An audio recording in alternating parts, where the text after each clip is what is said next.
आज मैं आप लोगों को इसके रिंग के बारे में बताऊंगा। ओपन चेन के बारे में कल हम लोगों ने पढ़ लिया था, ठीक है। प्लीज रिंग बनाने से पहले इन सबों के पार्ट्स के बारे में जान लेते हैं।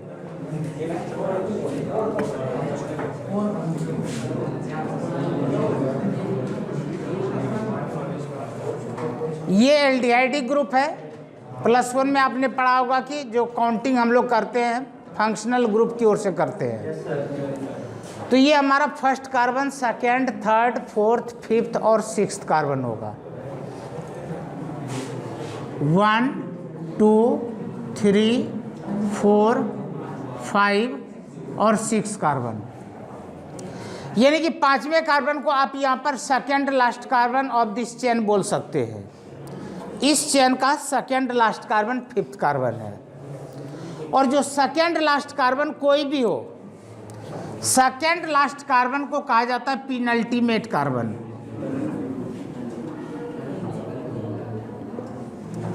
Penultimate carbon.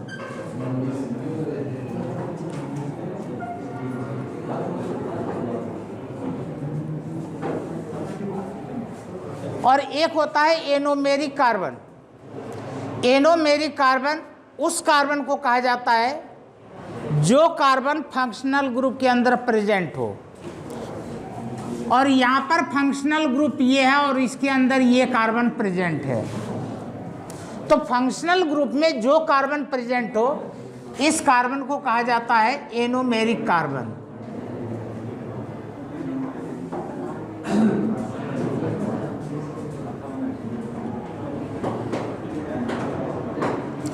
तो ये दो नाम समझ में आया क्या?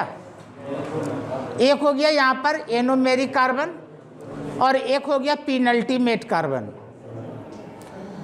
अब रिंग बनाने में या इसका नाम लिखने में इन्हीं दो कार्बन का मेन रोल है।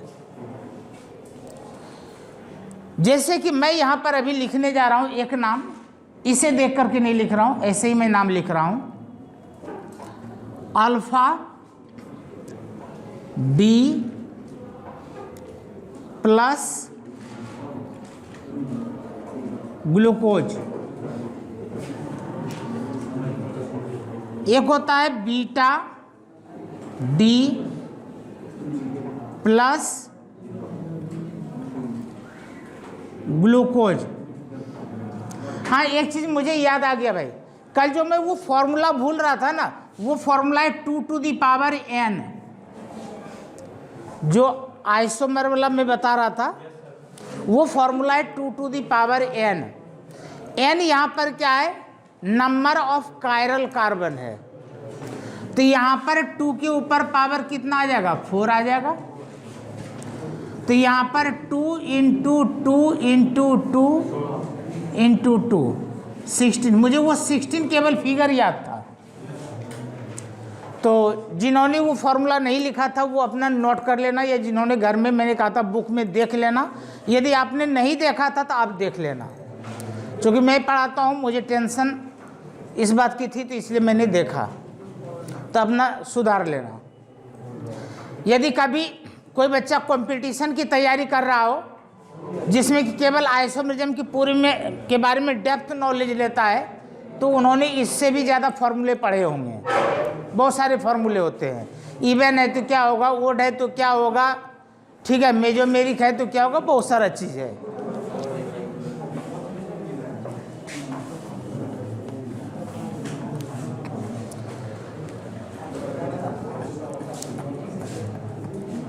एक होता है अल्फा एल प्लस ग्लूकोज। तो यहां पर देखिए अल्फा और बीटा, प्लीज समझ लीजिए। यहां पर गुड़िया आपको दिखाई पड़ रहा है क्या? यहां पर अल्फा और बीटा, यह एनोमेरिक कार्बन को देख करके बताया जाता है। अल्फा और बीटा किस कार्बन को देख करके बताते हैं? एनोमेरिक कार्बन को देख करके। और यहाँ पर जो डी या कैपिटल लेटर में एल है, या पेनाल्टी मेट कार्बन को देख करके पता करते हैं। ये 2 पॉइंट याद हुआ। अल्फा और बीटा किसे देख करके पता करते हैं? एनोमेरिक कार्बन को देखकर। और कैपिटल लेटर में डी या कैपिटल लेटर में एल या पेनाल्टी मेट कार्बन को देख करके पता करते हैं। और यहाँ पर जो ब्रैकेट में प्लस, ये यहाँ पर प्लस, या मान लीजिए कि मैंने यहाँ पर एक और ले लिया, अल्फा माइनस डी, और यहाँ पर मैंने माइनस फ्रुक्टोज ले लिया। तो यहाँ पर जो माइनस आ रहा है, ये यहाँ पर जो प्लस आ रहा है, ये प्लस और माइनस बिना एक्सपेरिमेंट का साइंटिस्ट भी नहीं बता सकते हैं। ना आप बता सकते हैं ना मैं, हमारी आपकी तो कोई गिनती ही नहीं है। साइंटिस्ट भी बिना एक्सपेरिमेंट के नहीं बता सकते हैं, इसलिए इस बात को तो हमें याद ही रखना होगा। अल्फा और बीटा, कैपिटल डी और स्मॉल डी, ये हम इस फॉर्मूले को देख करके बता सकते हैं। कहीं कहीं पर हो सकता है जहां पर प्लस लिखा हुआ है, प्लस के जगह पर स्मॉल डी लिखा हुआ मिल सकता है, और माइनस के जगह पर स्मॉल लेटर में एल लिखा हुआ मिल सकता है। प्लस ये स्मॉल डी का मतलब होता है डेक्स्ट्रो रोटेटरी, और माइनस ये स्मॉल एल का मतलब होता है लिबो रोटेटरी। ये ऑप्टिकल आइसोमेरिज्म को शो करता है। समझ में आ गया? अब यहां पर ये समझेंगे कि एनोमेरिक कार्बन को देख करके हमें पता कैसे लगेगा कि यह अल्फा है या बीटा है। तो यहां पर देखिए, ये मैं नाम मिटा दूं क्या? आप लोगों ने नोट तो कर ही लिया होगा। ये मैं नाम मिटा रहा हूं यहां से। हेलो, अभी क्या है? यह ओपन चेन है। अल्फा और बीटा का तब पता लगता है जब यह रिंग बनाने लगता है। रिंग बनने के बाद ही हमें पता लगता है कि ये अल्फा फॉर्म बन रहा है या बीटा फॉर्म बन रहा है। इसलिए इसको एनोमेरिक आइसोमेरिज्म भी कहते हैं। यानी कि अल्फा और बीटा एनोमेरिक आइसोमर है। कल को पूछ दिया जाए पेपर में, right the 2 isomers of anomeric, ये एनोमेरिक आइसोमर, तो अल्फा एंड बीटा। रिंग बनाने का तरीका, पेनाल्टी मेट कार्बन, पहले तो डी और एल समझ लो। यह जो पेनाल्टी मेट कार्बन आप देख रहे हैं, पेनाल्टी मेट कार्बन का पहले OH चेक करो। ये हमारा लेफ्ट साइड है और ये आपका राइट साइड है। यदि पेनाल्टी मेट कार्बन का OH राइट साइड में है तो इसे कहा जाएगा डी कॉन्फ़िगरेशन। यदि पेनाल्टी मेट कार्बन का OH राइट साइड में लिखा हुआ है तो इसे कहा जाएगा डी कॉन्फ़िगरेशन। यदि यही OH लेफ्ट साइड में होता तो उसे कहते हैं एल कॉन्फ़िगरेशन। समझ में आ गया? यदि पेनाल्टी मेट कार्बन, और किसी कार्बन से मतलब नहीं है, if penalty met carbon OH of the penalty mate carbon towards the left, ये right side, then this is known as D configuration. If the OH of penalty mate carbon towards the left side, then this configuration is known as L configuration. तो D और L का पता लग गया। अब हम लोग यहाँ पर रिंग बनाएंगे। रिंग बनाने का रूल, पेनाल्टी मेट कार्बन का जो OH है, पेनाल्टी मेट कार्बन का, चौबे जी यहाँ पर ध्यान दीजिए, पेनाल्टी मेट कार्बन का जो OH है, इसका केवल और केवल हाइड्रोजन यहाँ से मूव करेगा और इसके पास आ जाएगा। ये हाइड्रोजन यहाँ से चला और एनोमेरिक कार्बन के ऑक्सीजन के पास जाएगा। पेनाल्टी मेट कार्बन के पास जो OH है उस OH में जो H है, केवल H move towards the oxygen of the anomeric carbon, anomeric carbon के ऑक्सीजन के पास जाएगा। अब ये वहां पर जाकर के OH बना लेगा। अब यहां पर दो सिचुएशन आ सकते हैं, COH और H। COH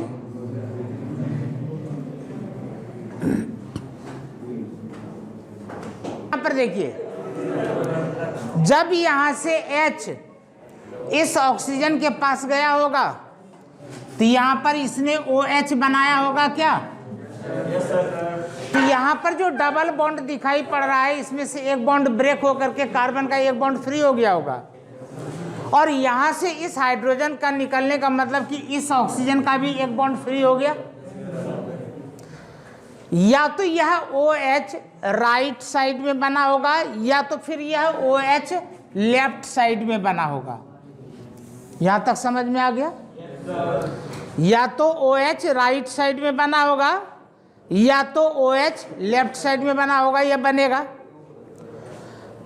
यहां पर ये जो दोनों बॉन्ड फ्री है, ये दोनों बॉन्ड आपस में आकर के जुड़ जाएंगे।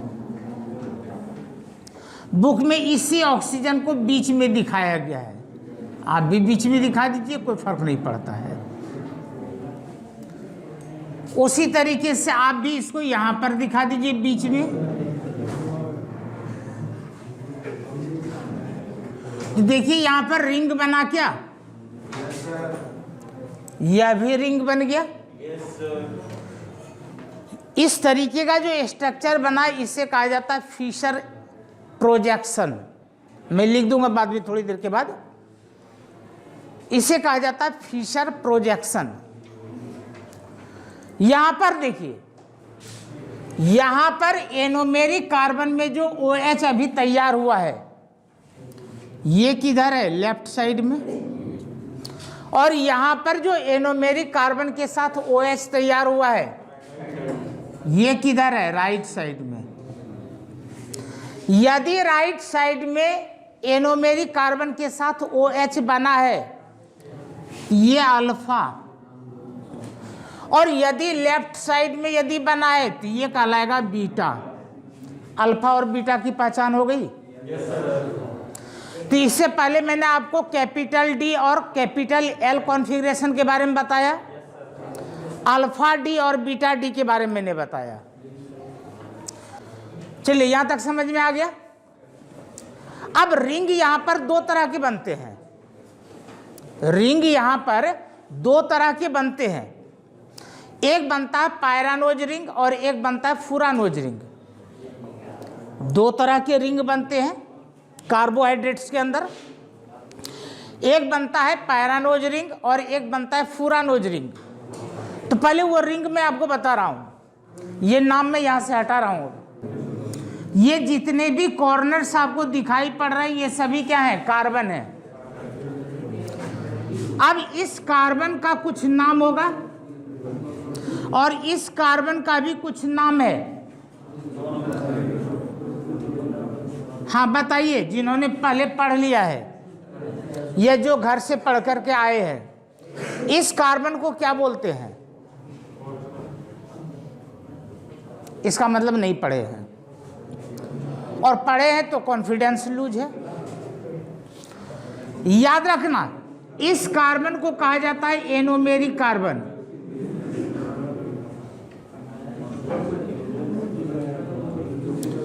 और इस कार्बन को कहा जाता है पेनल्टीमेट कार्बन।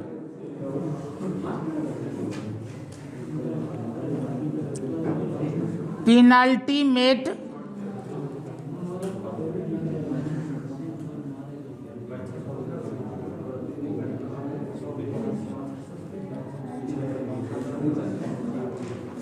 समझ में आया क्या? जो मैंने अभी थोड़ी देर पहले यहां पर बताया था। आप गलती से कभी मत बोल देना कि ये फर्स्ट कार्बन है और ये फिफ्थ कार्बन है, ठीक है? ये एनोमेरिक कार्बन है, बुक में ऐसा लिखा हुआ नहीं है, उसमें 1 2 3 करके लिखा हुआ है। वो गलत नहीं है, बिल्कुल सही है, लेकिन आपको वहां पर उस तरीके से नहीं पढ़ना। यदि आपने 1 2 3 पढ़ लिया तो आपसे गलती होगी, इस बात की 100% गारंटी है। और कार्बन के 4 बॉन्ड्स होते हैं, तो मैंने हर जगह 4 बॉन्ड दिखा दिए। भाई ये कॉर्नर आपका कार्बन है, 1 2 3 4, 4 बॉन्ड हो गए। 1 2 3 4, 1 2 3 4, यहाँ भी 1 2 3 4, यहाँ पर 1 2 3 4। अब ऊपर में यहाँ पर होगा लास्ट कार्बन,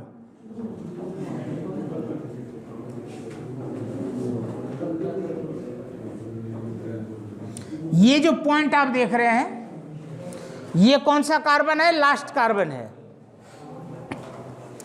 और इसमें एक चीज और याद रखो, left up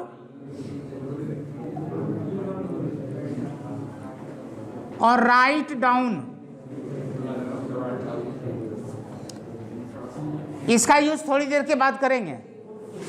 left up write down. दूसरा रिंग फुरानोज,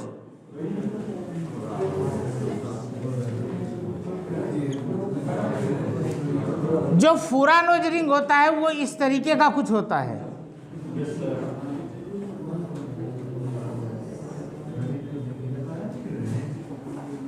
और उसी तरीके से ये कार्बन हो जाएगा एनोमेरिक कार्बन।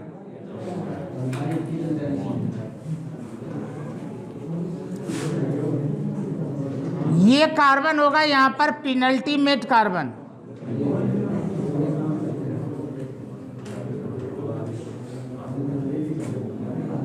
Penultimate carbon. और यहां पर होगा लास्ट कार्बन।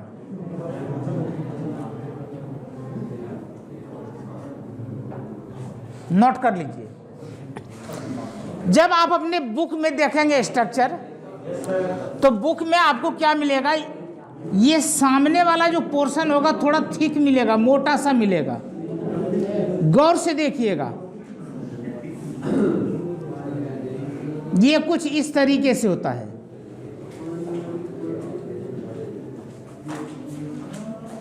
इसका भी कुछ मीनिंग है।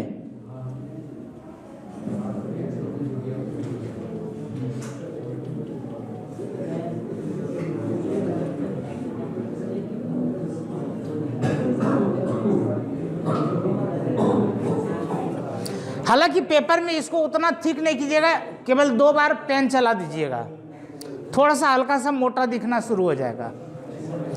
इसका मतलब यह है टुवार्ड्स द ऑब्जर्वर। इस थिकनेस का मतलब हो गया टुवार्ड्स द ऑब्जर्वर, और ये हो गया अवे फ्रॉम द ऑब्जर्वर। बस इतनी सी कहानी है, इस पर कोई नंबर नहीं कटते हैं। अब हमें यहां पर यह समझना है कि किस केस में पैरानोज रिंग बनेगा और किस केस में फुरानोज रिंग बनेगा। तो if number of chiral carbon is 4, यदि नंबर ऑफ कायरल कार्बन 4 हो तो बनेगा पैरानोज रिंग। हाँ, कायरल कार्बन। यहां पर मैं लिखता हूं इफ n = 4, n का तो मतलब है ही पता। यदि कायरल कार्बन की संख्या 4 है तो यहां पर बनेगा पैरानोज रिंग, और यदि n = 3 है तो ये बनाएगा यहां पर फुरानोज रिंग। अब यदि n 3 से कम हो जाए या 4 से ज्यादा हो जाए तो कोई रिंग नहीं बनाएगा, कोई रिंग बनेंगे ही नहीं। ना तो 3 से बिलो होने चाहिए और ना ही 4 से एबव होने चाहिए। 4 से ज्यादा हुआ कोई ऑप्शन नहीं है हमारे पास, 3 से बिलो हुआ अपने पास कोई ऑप्शन नहीं है। अपने पास 2 ही ऑप्शन है, If number of chiral carbon is 3, then it forms furanose. If number of chiral carbon is 4, then it forms pyranose. Otherwise no ring. इसके अलावा कोई रिंग नहीं बनना है। अब यहां पर देखिए, अब आप खुद डिसीजन लेंगे। ये मैंने यहां पर ग्लूकोज बनाया है भाई। अब इस ग्लूकोज में कल मैंने आपको बताया था कितने कायरल कार्बन होंगे, 4 होंगे। तो बताइए कौन सा रिंग बनना चाहिए, पैरानोज बनना चाहिए। तो चलिए पैरानोज बनाते हैं। इन दोनों को मैं मिटा दूं क्या? कौन सा? नहीं, इसकी तो हमें जरूरत है ना, इसकी हमें जरूरत है। इसी को देख करके तो हम बनाएंगे। उधर वाला कॉपी कर लो, ये दोबारा मैं बनाऊंगा। हेलो प्लीज, अब यहां पर समझ लेना, फिर बाद में कॉपी करना। ये 2 रिंग मैंने बनाया है, एक इसके लिए और एक इसके लिए। ये जो रिंग बनाया जा रहा है इसे कहा जाता है हावर्थ स्ट्रक्चर। ये फिशर प्रोजेक्शन और ये हावर्थ स्ट्रक्चर। यदि पेपर में पर्टिकुलर नाम दे दिया तो वही स्ट्रक्चर बनाना है। केवल रिंग बोल दिया तो आपकी मर्जी, ये बना दो ये बना दो, सब सही है। अब यहां पर देख लो, ये आपका कौन सा कार्बन था? एनोमेरिक कार्बन था क्या? इसमें यहां पर एनोमेरिक कार्बन है, ठीक है। तो एनोमेरिक कार्बन ये हो गया। अब ये साइड लेफ्ट है और ये साइड क्या है? राइट। मैंने क्या कहा था? लेफ्ट अप और राइट डाउन। समझ में आया? लेफ्ट में जो है वो ऊपर आपने लिखा, जो राइट में है वो नीचे गया। फिर यहां पर होगा H, यहां पर होगा OH, और यहां पर क्या हो जाएगा? OH ऊपर और H नीचे। यहां पर H ऊपर, OH नीचे। अब देखो यहां पर ये आपका पेनल्टीमेट कार्बन है क्या? और लास्ट कार्बन कहां पर है? लास्ट कार्बन ऊपर में मैंने दिखाया था क्या? तो लास्ट कार्बन तो ये कंप्लीट अब ले लेना पड़ेगा। क्या हो जाएगा? CH2OH।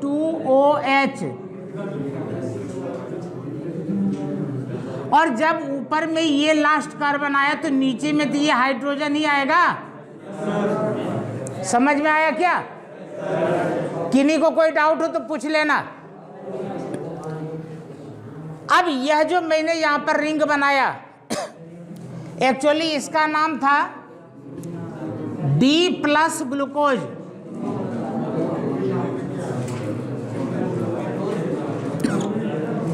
जब तक यह रिंग नहीं बना था तब तक इसका नाम था D+ ग्लूकोज। अब रिंग बनने के बाद इसका नाम क्या हो जाएगा? अरे भाई बोलो तो सही। जब तक रिंग नहीं बना था तब तक इसका नाम था D+ ग्लूकोज। अब रिंग बन गया, क्या नाम हो जाएगा? Alpha D+ glucose. Alpha D+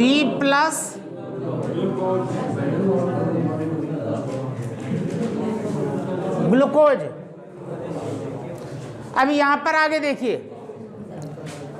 ठीक उसी तरीके से वही फंडा चलेगा, केवल ये वाला चेंज है और बाकी तो सब वैसे ही है।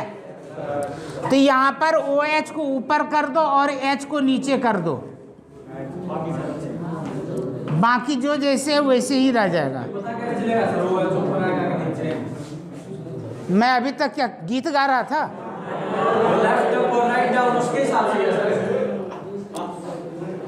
मैंने लिख भी दिया, बोल भी दिया, यहाँ पर उंगली रख करके भी, यहाँ पर दोबारा मैंने लेफ्ट राइट लिखा। हाँ भैया जी,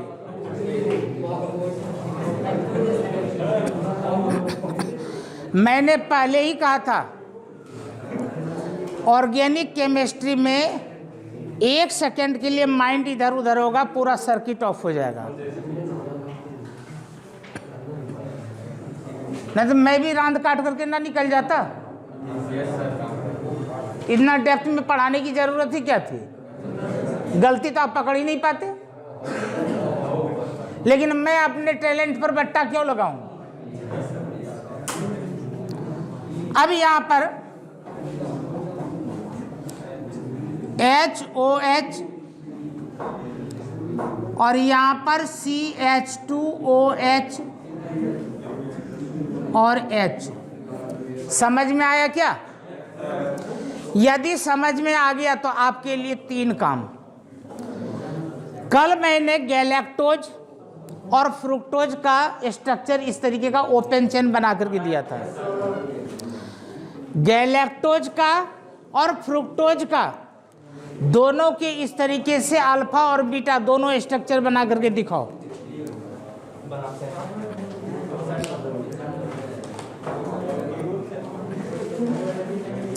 हाँ भाई, एक बात और, यूटी का होने के बाद आपके प्रैक्टिकल शुरू हो जाएंगे, और आपको पता है या नहीं पता है, पता कर लो, मैं बता देता हूँ। मैं लैब के अंदर उसी को बढ़ने देता हूँ जिसके पास लैब कोट होते हैं। बिना लैब कोट का मैं एंट्री नहीं होने दूंगा, चाहे एमडी सर खड़े हो जाए। ये पहले ही कान में नोट कर लो और लिख लो, माइंड में बिठा लो इस बात का, क्योंकि कल को कोई जल गया तो उसमें जब उल्टे बोलेंगे लेक्चरर की गलती है, इसने एंट्री क्यों दिया। इसलिए अभी आपके पास टाइम है, अपना भैया लैब कोट तैयार कर लो।